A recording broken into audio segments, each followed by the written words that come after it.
오늘 교회 창립 7주년에 우리에게 주시는 하나님 말씀은 사도행전 2장 29절부터 36절까지 말씀입니다. 신약성경 190면 사도행전 2장 29절부터 36절까지 말씀입니다. 이 계시의 말씀을 제가 받들어 읽어드릴 때 살아계신 주님의 음성을 들으실 수 있기를 바랍니다. 형제들아, 내가 조상 다윗에 대하여 담대히 말할 수 있노니 다윗이 죽어 장사되어 그 묘가 오늘까지 우리 중에 있도다. 그는 선지자라 하나님이 이미 맹세하사 그 자손 중에서 한 사람을 그 위에 앉게 하리라 하심을 알고 미리 본고로 그리스도의 부활을 말하되 그가 음부에 버림이 되지 않고 그의 육신이 썩음을 당하지 아니하시리라 하더니 이 예수를 하나님이 살리신지라. 우리가 다 이 일의 증인이로다. 하나님이 오른손으로 예수를 높이시매 그가 약속하신 성령을 아버지께 받아서 너희가 보고 듣는 이것을 부어 주셨느니라. 다윗은 하늘에 올라가지 못하였으나 친히 말하여 이르되 주께서 내 주에게 말씀하시기를 내가 네 원수로 네 발등상이 되게 하기까지 너는 내 우편에 앉아 있으라 하셨도다 하였으니 그런즉 이스라엘 온 집은 확실히 알지니 너희가 십자가에 못 박은 이 예수를 하나님이 주와 그리스도가 되게 하셨느니라 하니라. 아멘. 익히 뭐 다 아시겠지만 오늘 우리 교회 창립 7주년을 맞이하는 교회 생일입니다. 7년 전 백현동에 하나님께서 교회를 세우시고 또 4년 전엔 이 지역으로 옮기게 하시는 일까지, 그리고 그 이후로 이제 오늘까지 우리 하나님께서 우리에게 많은 은혜와 사랑을 베풀어 주셨습니다. 그래서 하나님께 감사를 드리고 또 하나님이 영광을 받으시기를 원합니다. 지난 모든 시간들 속에서 하나님이 우리에게 베풀어 주신 그 모든 은혜 우리가 늘 감사하고 잊지 말아야 할 것이다 라고 하는 생각을 하면서, 또 한편으로는 동시에 계속해서 우리가 하나님 보시기에 건강한 교회, 하나님 보시기에 바른 교회를 세워가기 위해서 어떻게 할 것이냐라고 하는 질문을 가지고 이제 저와 여러분들이 처음 교회의 모습을 다시 들여다보는 일을 이제 지난주부터 하고 있습니다. 처음 교회는 하나님이 세우신 게 너무나도 분명하고 교회가 어떻게 가야 하고 우리 성도들이 어떻게 살아야 하는지에 대해서 너무 명확하게 또 정확하게 가르쳐주고 계시기 때문에 이제 그 교회를 들여다보고 오늘 우리의 모습을 점검하는 일은 아주 중요한 일이라고 생각을 합니다. 그래서 우리가 지난주에 보았던 말씀 속에서는 처음 교회 모든 성도들은 다 성령의 충만함을 받았습니다. 그 충만함을 받기 이전에 그들은 하나님의 약속, 예수님의 약속을 믿었죠. 예수님이 성령을 주시리라 하시는 그 약속을 믿고 함께 한자리에 모여서 열심을 다하여 오로지 기도하기를 힘쓰는 가운데에 하늘로부터 임하는 약속된 성령의 강림을 경험하고 다 성령의 충만함을 받게 되었습니다. 이제 이게 교회의 시작이고 이게 성도의 첫 모습입니다. 이 모습을 가지고 이제 시작된 교회, 그 성도들이 그 충만함 가운데에 이제 제일 먼저 깨닫게 된 것이 예수님이 하나님의 아들이시구나. 그리고 그 예수님이 우리를 구원하시는 메시아이시구나.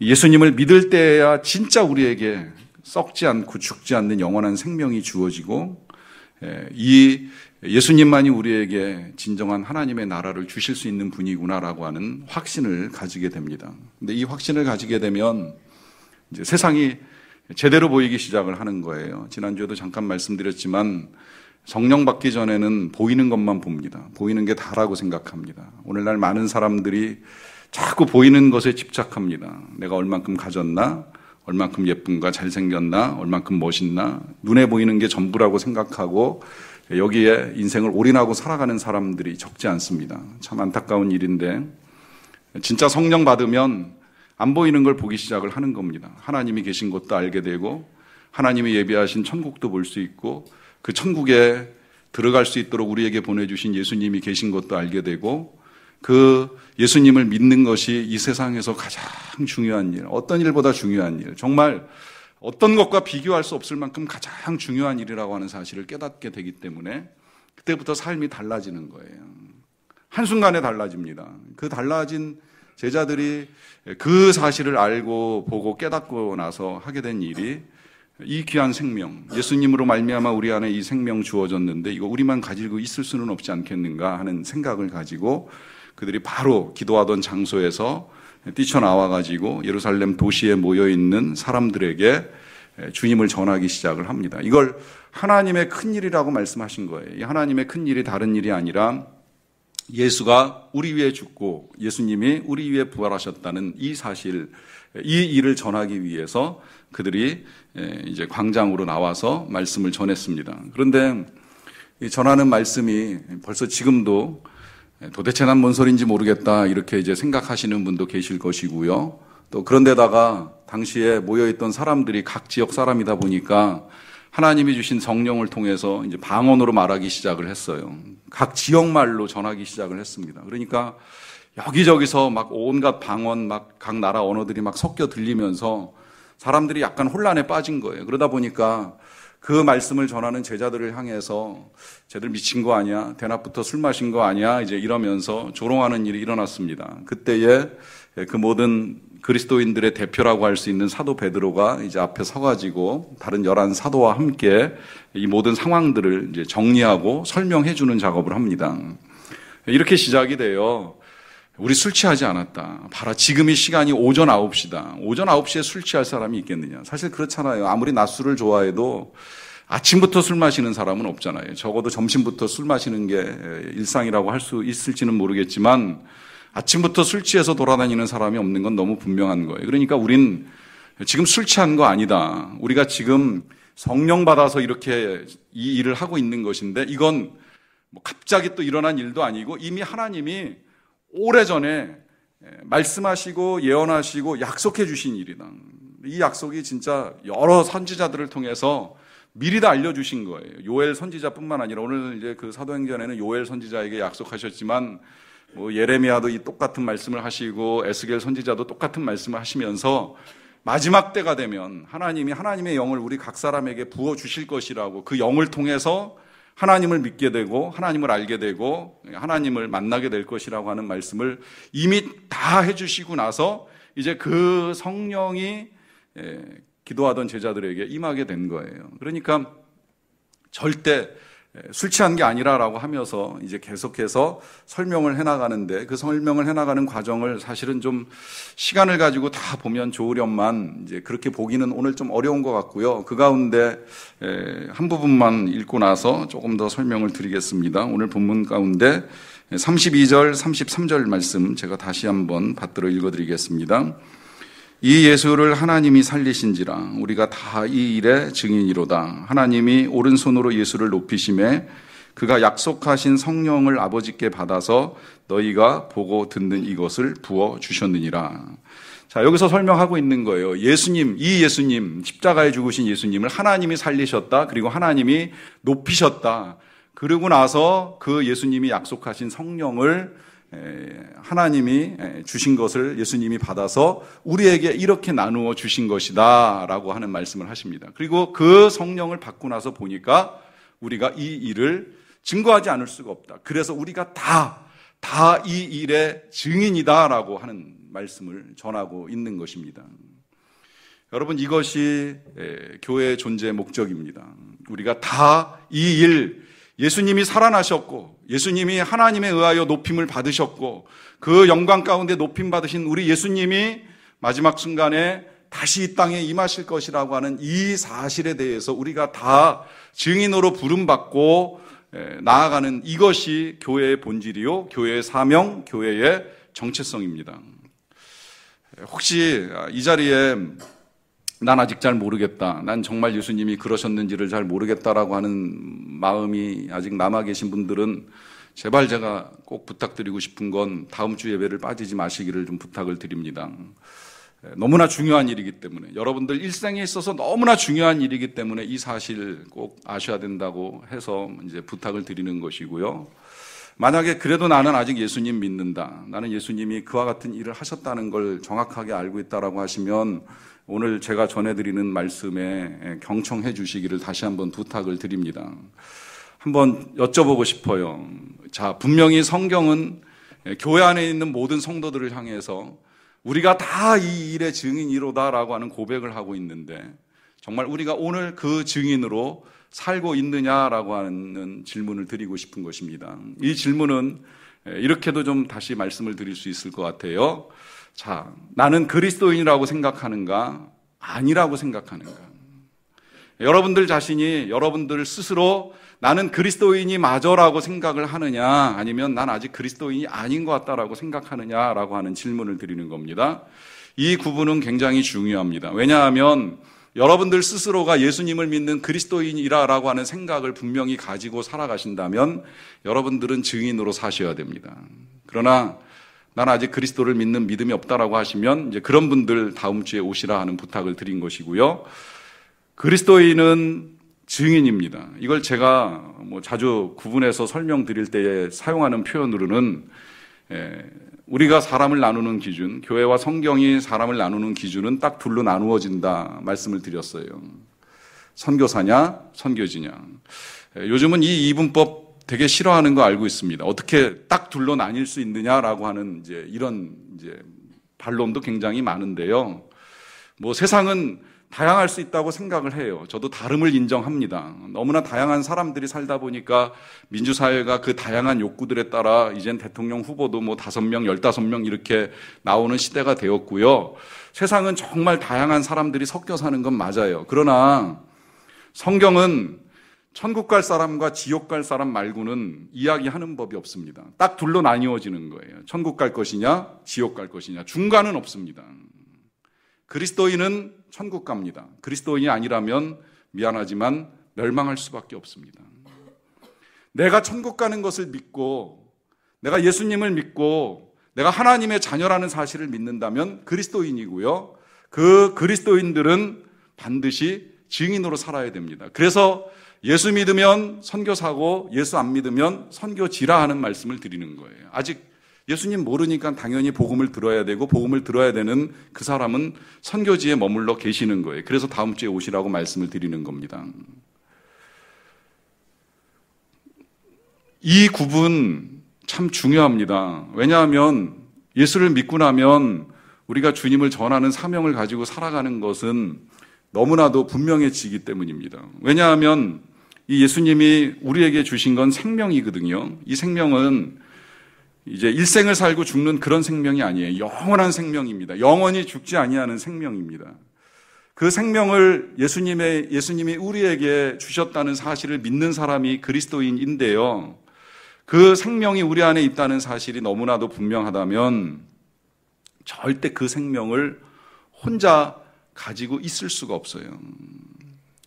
제가 감사하게 이번 주중에 신방을 하면서 이제 성도님들 한 분 한 분 만나서 대화를 나누는 중에 한 자녀의 이야기를 듣게 됐어요. 이 자녀가 초등학생인 걸로 알고 있는데 기회만 닿으면 학교에서 예수님을 잘 전하는 것 같아요. 그래서 제가 얘기 듣고 은혜 받다가 그야말로 그 아이가 진짜 KM이네요. 제가 그랬어요. KM. 이 KM이라고 하는 단어가 MK라고 하는 단어를 이제 바꾼 거예요. MK 혹시 들어보셨는지 모르겠는데 선교사님 자녀, 미셔너리 키즈를 이제 MK 보통 이렇게 표현을 합니다. 또 목회자 자녀를 보통 PK, 패스터 키즈라고 표현을 하는데 한때 미국 사회에서 이 MK, PK들이 학교에서 제일 말썽 많이 일으키고 문제가 많다 하는 이제 이야기가 나오면서 이 MK, PK가 이렇게 썩 좋은 용어가 아니었어요. 그러던 중에 제가 작년에 선교사님 만나서 말씀 나누는 중에 이제 그 이야기 좀 나누다가 그분이 그런 말씀 하시더라고요. 선교사가 자녀를 MK로 키워서 MK가 문제가 된다. KM이어야 되는데. 미셔너리 키즈, 선교사의 자녀가 아니라 키즈 미셔너리, 그 아이도 선교사인 자녀 선교사로, 어린이 선교사로 살아야 되는데 이걸 선교사의 자녀로 키우려다 보니까 문제가 생기는 것이다. 선교사님 입에서 나오는 말씀을 제가 들었습니다. 전 공감하고 동의했어요. 저 자신도 우리 자녀들에게 그런 표현 쓰면서 그런 가르침을 가르쳤던 기억이 있어요. 절대 목사의 딸로 살지 마라. 목사의 딸로 살 필요 없다. 혹시 지금도 우리 자녀들에게 그런 기대를 가지고 계시는 분들이 계실지 모르겠지만 전 그렇게 가르치지 않았기 때문에 그런 기대하실 필요 없어요. 우리의 자녀들은 목사의 딸로 살라는 부탁을 제가 한 적이 한 번도 없습니다. 그러나 너희들이 목사의 딸은 아닐지라도 하나님의 딸, 그리스도인으로 산다는 사실을 잊어서는 아니 된다. 여러분, 이게 되게 중요한 겁니다. 목사의 딸로 혹은 목사의 아들로 살아가는 삶이 중요하다면 우리가 하나님의 아들로 하나님의 딸로 살아가는 삶은 얼마나 더 중요하고 귀한 삶이 되겠습니까? 제가 그 아이를 기특하고 대단하게 생각한 이유는 그 아이는 그걸 분명하게 알고 있는 거예요. 그러니까 기회가 나면 학교에서 어떻게든 예수님을 전하기 위해서 학교에서 퀴즈 대회를 하면 그 퀴즈에 예수님을 숨겨놓고 아이들에게 예수님을 전하기 위해서 우리 위에 죽은 사람이 누군지 알아? 이제 이런 방식으로 기회가 될 때마다 예수님을 전하기 위해서 애를 쓰는 거예요. 정말 분명한 퀴즈 미셔너리입니다. 어린이 선교사예요. 자기가 뭘 해야 되는지를 정확하게 알고 있어요. 근데 이 사실이 중요하다고 말씀을 드리는 이유는 하나님께서 우리에게 생명을 주셨기 때문입니다. 생명. 여러분, 우리가 지금 다 생명을 가지고 영원한 생명이든 일생으로 끝날 생명이든 간에 생명을 가지고 살아가는 데에는 반드시 사명이 함께 있다는 사실을 잊으시면 안 돼요. 지금 그걸 쓰는지 안 쓰는지 제가 정확하게 모르겠지만 제가 초등학교 다닐 때 열심히 외웠던 것 중에 국민교육 헌장이라는 게 있습니다. 우리는 민족 중흥의 역사적 사명을 띠고 이 땅에 태어났다. 아마 기억하시는 분들 계실 거예요. 그걸 이제 와가지고 정치적인 논리로 옳으냐 그르냐를 따질 분이 또 계실지는 모르겠지만 한 가지는 분명하게 우리에게 깨우쳐 주는 것 같아요. 우리는 태어났다. 그러나 사명을 가지고 태어났다. 이제 그게 그 헌장대로라고 한다면 민족 중흥의 사명. 우리가 대한민국 국민으로 태어난 건 이 대한민국이라고 하는 민족 공동체의 중흥을 위한 사명을 가지고 이 땅에 태어났다라고 하는 이제 그걸 제일 첫 문장에서 우리에게 가르쳐 줍니다. 그 부분이 정확하다고 말씀드리는 거예요. 생명 가진 사람은 다 사명이 있습니다. 이건 성경적 근거를 가지고 말씀드리는데 하나님이 이 세상에 사람이라고 하는 생명을 만들어 놓으실 때에는 거기에 사명이 있기 때문에 만드신 거예요. 그 사명이 이제 창세기 1장 열어보시면 생육하라, 번성하라, 땅에 충만하라, 땅을 다스리라. 이 생명을 가지고 이제 우리가 다 이 세상에 태어난 거예요. 그래서 그 사명을 알든 모르든 알게 모르게 우리가 그동안에 정말 생육하면서 번성하면서 다스리면서 잘 살아왔어요. 그런데 그리스도인은 그 사명에 더하여서 이제 생명이 하나 더 주어졌잖아요. 그 생명이 영원한 생명이고 거듭난 생명이에요. 그러니까 새롭게 다시 태어난 생명입니다. 그러면 하나님이 우리를 거듭나게 하실 때에 예수 그리스도로 말미암아 다시 태어나게 하실 때에 이 생명 그냥 정말 영생 얻어 천국 가라고만 주셨을까요? 여기에 사명이 얹어져 있는 겁니다. 그 사명이 생명을 전하는 일이에요. 복음을 전하는 일이에요. 생명을 나누라는 거예요. 그저 그냥 우리 각자 예수 잘 믿고 언젠가 가겠지 막연하게 천국을 기다리며 살아가는 그런 생명이 아니라 우리 각자가 그 귀한 생명을 주신 예수님의 사랑을, 예수님의 생명을 전하는 자로 이 세상을 살아가도록 우리에게 생명과 함께 사명을 주신 겁니다. 그러니까 그 아이가 어려서 그 사명을 알고 있으니 얼마나 기특하고 대단한 거예요. 그 아이에게 있어서 그 사명을 실천하는 자리는 학교인 거예요. 여기서 이제 우리가 이 사명 감당하기 위해서 그럼 다 선교사 돼야 되냐, 다 목사 돼야 되냐, 다 전도사 돼야 되냐? 아닌 것 이젠 다 아시리라고 생각을 해요. 맥스 루케이도 목사님이 예수의 유산이란 책에서 우리 예수님이 이렇게 말씀하신다는 내용을 기록을 한 걸 본 일이 있습니다. 마이클, 의학 분야의 자리를 잡아라. 메리, 네 영토는 회계 분야이다. 수잔, 너에게는 가르치는 능력을 더하여 주겠다. 이제 각자의 영토를 차지해라. 이 말씀은 우리의 삶의 자리는 다 다를 수 있어요. 하나님이 주신 영역과 영토가 조금씩 다를 수 있어요. 그러나 어떤 영역에 있던 어떤 영토에 있던 우리에게 있어서 한결같은 사명은 다 그 자리에서 주님을 전하는 거, 생명을 전하는 거, 죽어가는 영혼을 깨우는 거, 그를 깨워서 그도 생명이신 예수님을 믿고 생명을 얻고 살도록 도와주는 일이 우리 모두에게 주어진 사명이라고 하는 것입니다. 제가 그 간증을 영상으로 보는 일이 있었는데 그 영상 속의 간증자는 춘천에서 작은 치킨집을 경영하는 사장님이에요. 이 사장님이 예수님을 믿게 됐어요. 예수님을 믿고 나니까 그야말로 그 안에 이제 생명이 생긴 거죠. 영원한 생명을 가지게 되셨어요. 그리고 사명이 분명해진 겁니다. 그러니까 이전하고 이제 다른 삶을 사시는 거예요. 그분이 솔직히 고백을 해요. 이전엔 치킨 배달하기 바빴다. 그런데 예수님을 믿고 나서 보니까 사명이 달라졌더라. 그건 그냥 배달할 일이 아니라 내가 만나는 사람에게 예수님을 전해야 되겠다 하는 것이 너무나도 분명해진 겁니다. 이제 그러다 보니까 이 치킨집 사장님이 배달 나갈 때마다 만나는 모든 사람들에게, 고객들이죠, 사실은 고객들에게 예수 믿으라고 전하시는 거예요. 특히 학교 앞에서 대학생들한테 치킨 배달할 일 많은데 배달 목적지까지 가는 동안에도 대학생들 만나면 너네들도 예수 믿어야 된다. 예수 믿고 영생 얻어야 된다. 예수 믿고 생명 얻어야 된다. 구원 받아야 된다. 멸망하지 않고 천국 가야 된다라고 하는 걸 멈추지 않고 전하시는 겁니다. 너무 열심히 전하시다 보니까 그 학교 웬만한 대학생들은 그 치킨집 사장 이제 얼굴을 다 아는 거예요. 저 사장님 오시면 또 예수 믿으라고 할 것이다. 만나면 그런 농담하는 친구들도 있었다는 거예요. 야야 가자.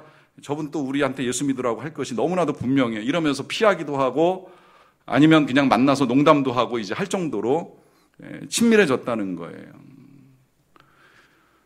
직업이 바뀌진 않았어요. 하는 일이 달라지지 않았습니다. 물론 간혹 정말 지금 하던 일을 멈추고 하나님이 나가라고 하시는 일을 명하실 때가 있어요. 이제 그런 분들이 우리 교회로 같으면 정성욱 선교사님이나 이광우 선교사님 같은 분들이 일을 하다가 부름받고 뭐 케냐로 또 이제 남태평양으로 가시게 되는 일을 하게 되는데, 그런 경우는 아주 드문 경우지만 또 그럴 마음이 없으시다 할지라도 지금 여러분들에게 주어진 그 자리가 선교지입니다.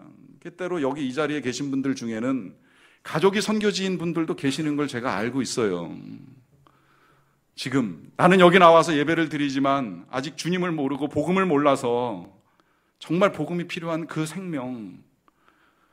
생명에게 주님을 전하는 사명이 주어진 분들도 계십니다. 어떤 자리이든지 우리가 잊지 말아야 될 건 난 선교사. 내가 날마다 하는 이 신앙 고백, 내가 예수님을 믿습니다. 그가 고난당한 것을 믿습니다. 그가 부활하신 것을 믿습니다. 심지어 그 일을 통하여서 내게 성령이 임하시고 내 죄를 용서하시는 것과 내 몸의 부활과 나의 영생을 믿습니다라고 하는 이 고백이 형식적으로 하는 고백이 아니고 거짓말처럼 하는 고백이 아니라면 그 고백을 가진 저와 여러분들 모두는 다 나가서 그렇게 복음을 전해야 될 사명이 있는 사람들이라 하는 것입니다. 이것이 교회의 본질이고 성도의 본질, 본분이고 정체성입니다. 그런데 어려워요. 이걸 어렵게 생각하시는 걸 알고 제가 오늘 이 아침에 굉장히 부담스러운 말씀을 전하는 것도 알고 있습니다. 자, 어려운 이유를 풀어나가기 위해서 생각을 해봅니다. 어려운 이유가 몇 가지 있는데, 첫째는 그 어려운 이유 사실 들여다보면 성령이 충만하지 않기 때문이라는 게 이제 너무 분명해지는 것인데요. 초대교회 성도들도 이렇게 지금 기도하다가 갑자기 그 방을 뛰쳐나가가지고 광장에서 복음을 전하는 건 충만해졌기 때문이에요. 그러니까 이걸 어렵게 느껴지는 이유는 내 안에 충만함이 없는 거예요. 아직 성령의 충만함이 없는 거예요. 그래서 성령 충만하는 방법을 제가 알려드린 거예요. 기도하셔야 돼요. 혼자 하기 힘들면 모이셔야 돼요. 모여 기도하는 가운데에 충만해지지 언젠가 충만해질 거야. 1년, 2년, 저도 수년을 기다렸지만 기도 없이 충만해지는 법 쉽지 않습니다. 뭐 개인으로 하든 모여서 하시든 어쨌든 기도 가운데 충만해지신다라고 하는 것이 너무나 분명하고요. 기도하는데도 난 잘 모르겠다. 난 잘 안 된다. 난 힘들다. 난 은사가 없다. 여러분, 제가 계속 말씀드립니다만 이건 사명이지 은사가 아닙니다. 물론 특별한 은사를 가진 사람이 있어요. 모든 영역에 있어서 특별한 은사를 갖고 살아가시는 분들이 있어요. 그러나 은사가 없다고 해서 사명까지 없는 건 절대 아니라는 겁니다. 그러니까 예를 들면 정말 전도의 은사가 있어가지고요, 전도를 굉장히 잘하는 사람이 있습니다. 그래서 왜 우리 책으로 많이 소개됐잖아요. 뭐 의사 전도왕, 고구마 전도왕, 아줌마 전도왕 뭐 이러면서 이제 전도의 은사를 받아가지고 진짜 1년에 몇백 명씩 전도하시는 분들이 있는데 그런 사람은 진짜 100명에 1명, 10,000명에 1명이고요. 은사 없는 분들이 대부분이에요. 그렇다고 해서 전도 안 하시면 안 됩니다. 이건 많은 경우에 적용이 되는데, 제가 신방 다녀보면 대접을 잘하시는 분이 계세요. 진짜 뭐 음식을 잘하고 섬기길 잘하는 은사를 가진 분이 계세요. 그러나 모두가 다 그 은사를 가지고 있지 않다는 걸 제가 알고 있어요. 그렇다고 해서 우리 집에 손님이 찾아왔을 때에 나는 섬김의 은사가 없으니까 난 그냥 물만 줘서 내보내겠다? 이건 말도 안 되는 이야기라는 걸 우리가 다 이해하실 거예요. 우리가 은사가 없어도 누군가 찾아오면 정말 섬김을 해야 된다는 걸 알고 있잖아요. 이걸 자녀 양육의 문제를 놓고 생각을 해보셔도 좋아요. 저는 솔직히 전하면서 저도 힘들게 느끼는 건 전 전도의 은사도 없고요. 자녀 양육의 은사도 없었어요. 그러다 보니까 저도 자녀를 키우는 과정 중에 충돌도 있고 문제도 많았던 목사입니다. 그러나 생각해 보세요. 제가 자녀 양육의 은사가 없다고 해서 자녀 양육의 사명까지 내버릴 수는 없는 거잖아요. 그건 진짜 무책임한 아빠가 되는 거잖아요. 은사는 없지만 사명을 가지고 책임을 가지고 사랑을 가지고 이 아이들을 양육하는 일을 20년 넘게 해왔습니다. 내가 은사가 없다고 해서 하지 말아야 될 일이 아니라 은사가 없을지라도 주님이 우리에게 가서 만민에게 복음을 전파하라. 때를 얻든지 못 얻든지 힘쓰라. 모든 족속으로 제자를 삼으라 하는 명령을 하셨기 때문에 그 명령 따라 우리가 사명을 감당하는 거지 은사를 가지고 할 이야기는 아니라는 거예요. 자, 사명인 줄 알았습니다. 그래서 하려고 하는데 막상 하려고 하니까 쑥스러워요. 부끄럽다 이제 이런 생각 들 수 있어요. 이제 그 이유도 뭐 여러 가지가 있을 수 있는데 내 삶이 아직 예수님을 전하기에 자신 없다 이제 이런 말씀 하시는 분들 언제쯤 되면 그 자신을 찾을 수 있을까요? 우리의 삶이 언제쯤 되면 번듯해서 나보고 예수 믿으라고 할 수 있을 만큼 자신만만한 인생을 살 수 있게 될까요? 여러분 차라리 이렇게 전하셔요. 나 별 볼 일 없고 부족하지만 이런 나를 우리 하나님이 너무 사랑하신다. 그냥 그렇게 전하시면 되는 거예요. 이 나를 사랑하는 예수님, 이 별 볼 일 없는 나를 사랑하는 예수님을 너도 좀 믿고 영생 얻었으면 좋겠다. 내가 전하는 근거가 되는 것이 아니라 예수님의 사랑이 우리가 복음을 전할 수 있는 근거가 되는 겁니다.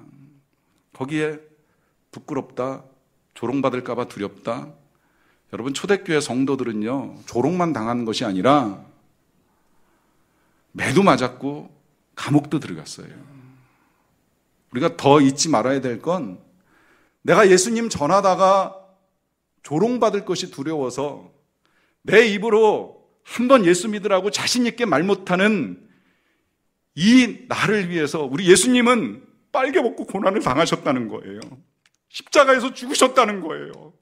이 못난 나를 위해서 우리 예수님은 그렇게 죽으셨는데 나는 주님 전하는 게 슬프다고 부끄럽다고 창피하다고 그렇게 말할 수 없어요.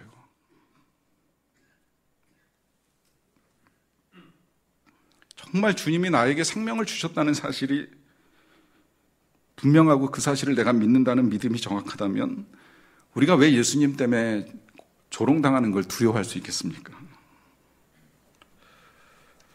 오늘 우리 교회가 창립 7주년을 맞이하면서 이번 창립 7주년 선물로는 이제 들어오면서 보시거나 혹은 받으셨는지 모르겠지만 이제 이런 성경책을 여러분들에게 이제 한 권씩 나눠드립니다. 1인당 한 권씩 가지고 가세요.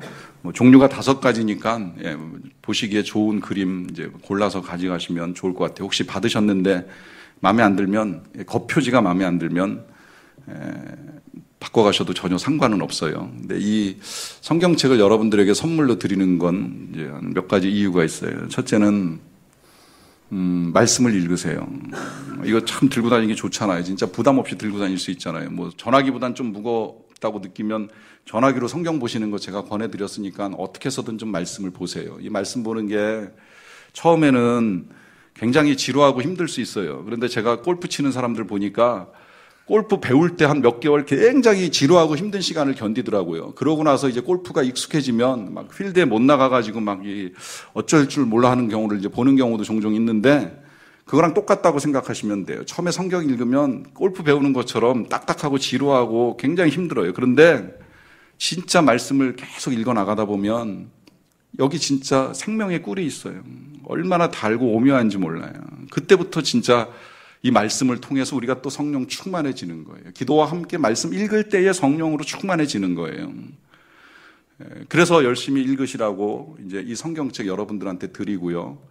또 하나 드리는 이유는 뭐냐면 혹시 여러분들 주변에 불신자, 정말 전도하고 싶은 불신자, 분명히 말씀드리지만 불신자예요. 신자 아니라 불신자. 불신자에게 이 성경책 가져가서 이번 주 중에 꼭 선물로 주세요. 불신자에게. 그리고 이거 주면서 예수님 믿으시라고 전해주시고, 할 수 있으면 다음 주에 교회 나오시라 해도 좋고, 저는 꼭 우리 교회 아니어도 상관없다고 생각을 해요. 오해하실까봐 말씀드리는데, 어느 교회 가도 전혀 상관없어요. 예수님만 믿으면 돼요. 그러니까 다음 주에 교회 나가라 아니면 교회 와라 하시던 이 성경책 전해주시고 선물로 주시고, 앞에다가 사랑하는 메시지 한 문장 적어서 주시면 더욱 좋고, 선물 주세요. 그러면 다음 주에 오시면 한 권 또 드릴게요. 한 권 또 가져가실 수 있으니까 이 책 오늘은 전도하는 데 사용하셔도 좋을 것 같아요. 여러분, 주님이 우리를 살려주셨습니다. 우리에게 영원한 생명이 있습니다. 이 땅에서 일생 살고 주님과 함께 영원히 살 터인데, 분명히 남은 생에 우리의 삶은 증인으로, 우리가 모두 이 일의 증인으로 주님이 부르신 것입니다. 이 사명 잘 감당하기를 축원합니다. 기도하겠습니다.